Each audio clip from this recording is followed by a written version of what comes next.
Hello guys, welcome back to our channel Replace আমি দীক্ষা and আমি পৌলমী। সো আজকে আমরা একটা নতুন ধরনের ভিডিও ট্রাই করছি। তো আমরা রিসেন্টলি দীঘা গেছিলাম, তো তার সম্পর্কেই আপনাদের শেয়ার করবো। তো দীঘাতে ঘুরতে যাওয়ার জন্য প্রথমেই আপনাদের দরকার হলো যে কি ট্রান্সপোর্টে যাবেন বা কি ট্রান্সপোর্টে আসবেন। দীঘা খুবই পরিচিত জায়গা, মেনলি সবার জন্য, খুব ঘোরার জন্য, মানে দুদিনের ছুটির জন্য Digha is a best place.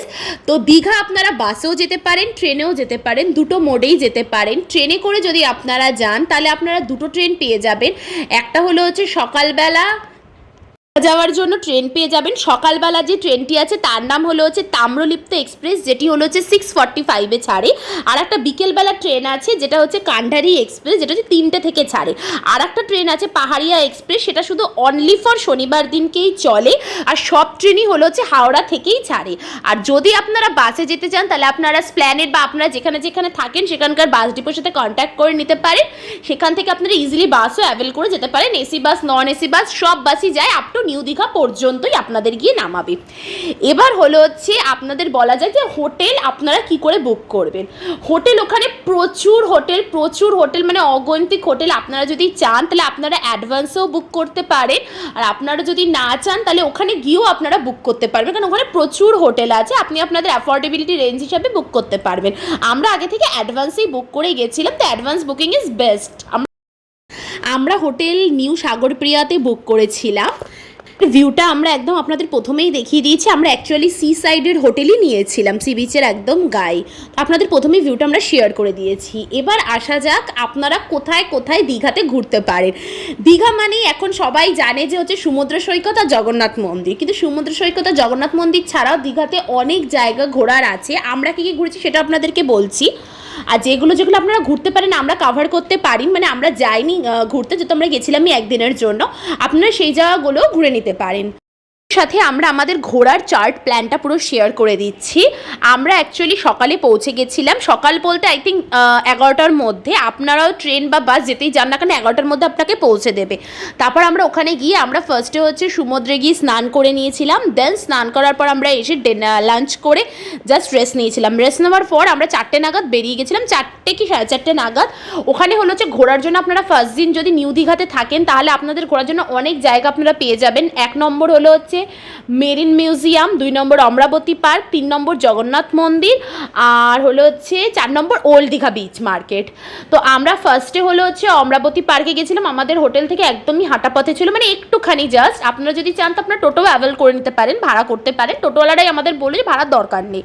তো আমরা অমরাবতী পার্কে গেলাম। দেন ওখান থেকে আমরা জগন্নাথ মন্দিরে গেছি। জগন্নাথ মন্দিরে গেলে হাতে একটু টাইম নিয়ে যাবেন, কারণ অনেক বিশাল বড় এরিয়া, ঘুরতে অনেক টাইম নিচ্ছিল।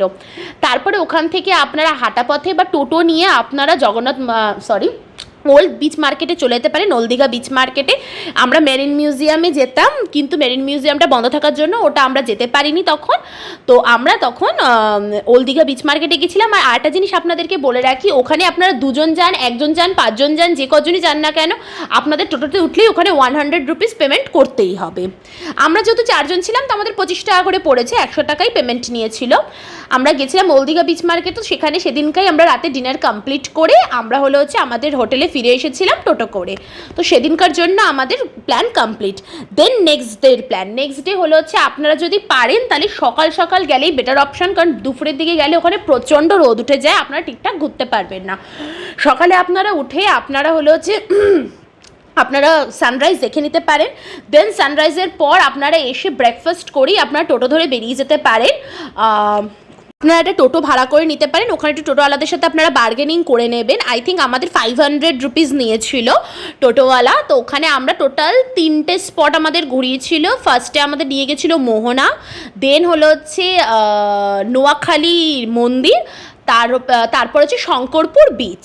তো এইটুকু ঘুরিয়ে আমাদেরকে ওনারা দুপুরবেলা লাঞ্চ টাইমের মধ্যেই কাম ব্যাক করিয়ে দিয়েছিল। তারপর আমরা লাঞ্চ করে আমরা রেস্ট নিয়ে আমরা রাত্রিবেলা নিউ বিচ মার্কেট এক্সপ্লোর করতে বেরিয়েছিলাম। আপনারা যদি চান তাহলে এখানে হলো হচ্ছে রাত্রিবেলা আপনারা ঢেউসাগর পার্ক আর সায়েন্স সিটিটাকে অ্যাড করতে পারেন। আমরা যদি একদিনের জন্য গেছিলাম বলে আমরা এত হেক্টিক করিনি।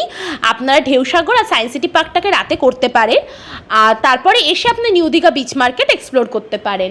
দেন যদি আপনারা হলো হচ্ছে আরেকদিন হাতে নিয়ে যান তাহলে আপনারা তারপরে কাজু বাদাম উদ্যান, তারপর আরও অনেক 2-3টে স্পট আছে যেগুলো টোটোওয়ালারা বললো ঘোরা যায়। তারপর বালেশ্বর মন্দির, চন্দনেশ্বর মন্দির, সরি ভুল বললাম, চন্দনেশ্বর টেম্পল, এগুলো আপনারা ঘুরতে পারবেন। আর আরেকদিন সেটা সকালবেলা গেলে, আপনারা যদি বিকেলে আপনারা কাম ব্যাক করে তাহলে আপনারা এই স্পটগুলো ঘুরতে পারবেন।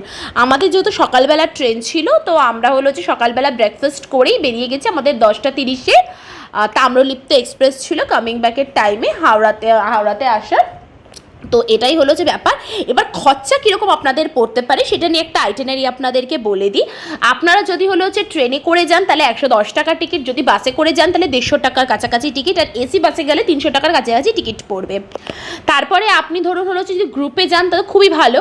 আপনারা ওখান থেকে যদি নিউ দীঘা বিচে নেন বা ওল্ড দীঘা বিচেই নেন না কেন, তাহলে আপনাদের নিউ দীঘাতে গেলে টোটো ভাড়াটা অনেকটাই বেঁচে যাবে। অমরাবতী পার্কে এন্ট্রি ফিস ছিল 40 রুপিস এন্ট্রি ফিস, সরি আমার বলতে একটু ভুল হয়ে গেছে, 20 টাকা করে নিয়েছিল অমরাবতী পার্কে এন্ট্রি ফিস। মেরিন মিউজিয়ামে আমরা যেতে পারিনি, তো আমি জানি না এন্ট্রি ফিস আছে কি না। যদিও হয় আপনারা ম্যাক্স টু ম্যাক্স ওটাকে 50 টাকা ধরে চলুন। আর আপনাদের টোটো ভাড়া আপনারা যেখানেই যান না কেন 100 টাকা করে ধরতে হবে। আর যদি আপনারা আমরা যে জায়গাগুলো ঘুরতে গেছিলাম সেগুলোতে যান তাহলে 500, 550, 600 এক একটা স্পট, এতগুলো স্পট ঘোরাবে, সেটার জন্য ওরা ফিস চার্জ করে। আর জগন্নাথ মন্দিরে ফ্রি এন্ট্রি। আর আপনারা যদি মোটামুটি হোটেল ভাড়াটাকে বাদ দিয়ে যদি আপনারা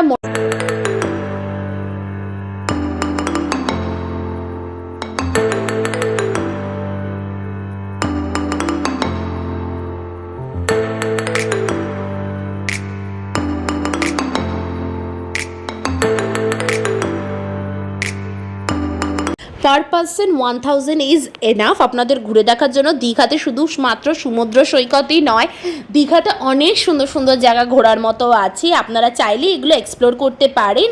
আর 2 দিনের ছুটি হলে আপনারা আরামসে গিয়ে ঘুরে এগুলো কভার করে নিতে পারবেন।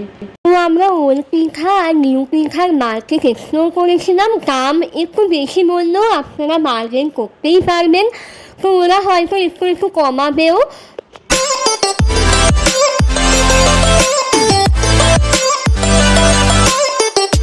যদি ভালোভাবে সানরাইজ দেখতে হয় তো ভোর 4:30 থেকে 5টার মধ্যে সি বিচে চলে যাবেন। আর ভিডিওটা যদি ভালো লাগে তাহলে অবশ্যই লাইক, শেয়ার আর কমেন্ট করতে ভুলবেন না, এবং চ্যানেলে নতুন হলে অবশ্যই আমাদের চ্যানেলটা সাবস্ক্রাইব করে দেবেন এবং পাশের বেল আইকনটা প্রেস করতে ভুলবেন না।